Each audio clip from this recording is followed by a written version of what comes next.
Welcome to me Pramila recipes. ఇవాల్టి ఎపిసోడ్లో నేను మీకు చెప్పబోయే రెసిపీ వచ్చేసి గుత్తి వంకాయ ఉల్లికారం అండి. ఈ కర్రీ చాలా టేస్టీగా ఉంటుందండి. అంతేకాకుండా దీన్ని ప్రిపేర్ చేసుకోవడం కూడా చాలా ఈజీ అన్నమాట. ముందుగా ఈ కూరను తయారు చేసుకోవడం కోసం ఒక అర కేజీ లేత గుత్తి వంకాయలను తీసుకోండి. ఇలా లేత వంకాయలను తీసుకున్నట్లయితే కనుక కర్రీ టేస్ట్ చాలా బాగుంటుందండి. అలాగే మనం ఈ అర కేజీ వంకాయల కోసం ఒక 5 మీడియం సైజు ఉల్లిపాయలను తీసుకుని ఇలా కట్ చేసుకోవాలండి ముక్కల్లాగా.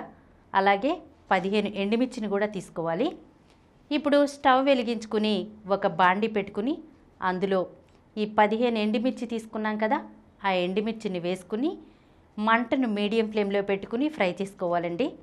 ఎండుమిర్చిని మార్చకూడదు, చక్కగా ఎర్రగా వేగాలన్నమాట. ఇవి ఎర్రగా వేగిన తర్వాత వీటిని ఒక ప్లేట్లోకి తీసుకోవాలి. ఇప్పుడు అదే ఆయిల్లో మనం ముందుగా కట్ చేసి పెట్టుకున్నాం కదా ఉల్లిపాయ ముక్కలు, ఆ ఉల్లిపాయ ముక్కలను కూడా వేసుకుని వేగనివ్వాలండి. ఇవి పూర్తిగా వేగాల్సిన అవసరం లేదండి, సగం వేగితే సరిపోతుంది. ఇలా సగం వేగిన తర్వాత ఈ ఉల్లిపాయ ముక్కలను కూడా మనం తీసుకుని ఒక ప్లేట్లో పెట్టేసుకోవాలన్నమాట. Stove off చేసేయాలన్నమాట. ఇప్పుడు వీటిని పూర్తిగా చల్లారనివ్వాలి. ఇవి పూర్తిగా చల్లారిన తర్వాత ఎండుమిర్చిని మిక్సీ జార్లో వేసుకుని కొద్దిగా ఉప్పు వేసుకోవాలి. కొంచెం ఉప్పు వేసుకున్న తర్వాత ఇందులో మనం ఉల్లిపాయ ముక్కలు వేయించి పెట్టుకున్నాం కదా, ఆ ఉల్లిపాయ ముక్కలను కూడా వేసుకుని వీటిని కచాపచాగా మిక్సీ పట్టుకోవాలి. మెత్తగా మిక్సీ పట్టకూడదండి, ఎందుకంటే మనం మెత్తగా పట్టేసినట్లయితే కనుక టేస్ట్ అంత బాగోదన్నమాట. ఇలా కచాపచాగా మనం తింటున్నప్పుడు పంట కింద తగులుతూ ఉంటేనే టేస్ట్ చాలా బాగుంటుంది. ఇప్పుడు ఉల్లికారం రెడీ అయిపోయినట్లేనండి, దీన్ని ప్రక్కన పెట్టేసుకుందాం.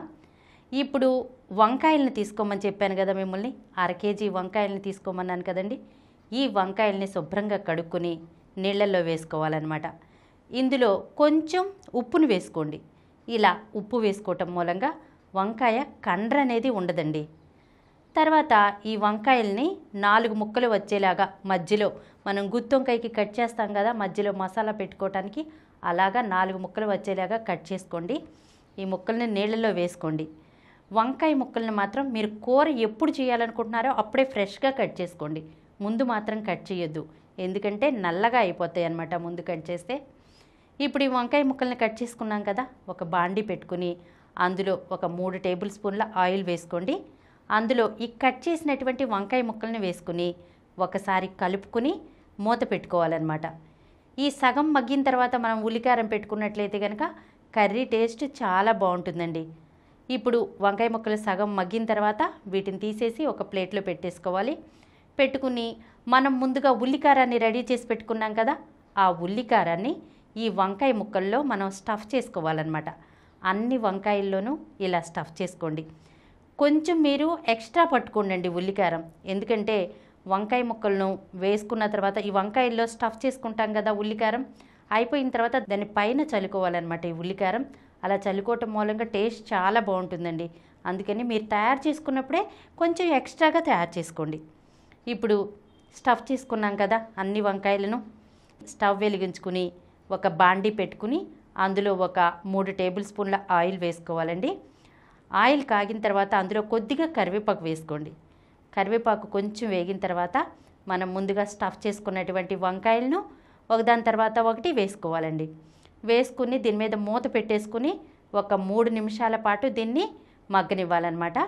3 నిమిషాల తర్వాత మనం మూత తీసేసి ఈ వంకాయల్ని రెండో వైపు టర్న్ చేసుకోవాలి, ఎందుకంటే ఒకవైపు ఆల్రెడీ మగ్గిపోయి ఉంటాయి కదా, అందుకని రెండో వైపు తిప్పుకోవాలండి. ఇలా రెండో వైపు తిప్పుకున్న తర్వాత మళ్ళీ మూత పెట్టి ఇంకొక 3 నిమిషాల పాటు ఉడికించుకోవాలన్నమాట. ఈ 3 నిమిషాల తర్వాత మూత తీసి చూస్తే చక్కగా ఉల్లికారం రంగు అనేది మారుతుందండి, కొంచెం డార్క్ కలర్లోకి వచ్చి కర్రీ రెడీ అయిపోయినట్లేనండి. ఇందులో చివరిగా మనం సన్నగా కట్ చేసినటువంటి కొత్తిమీరని యాడ్ చేసుకోవాలండి. అంతేనండి, గుత్తి వంకాయ ఉల్లికారం రెడీ అయినట్లే.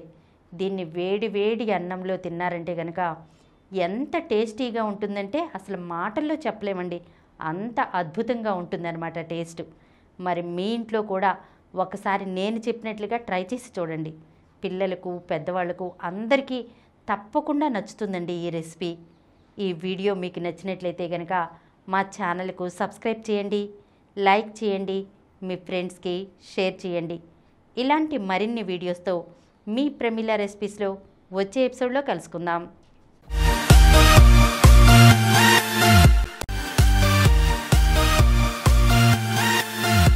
ఈ కార్యక్రమం మీకు ఎంతో నచ్చింది కదా.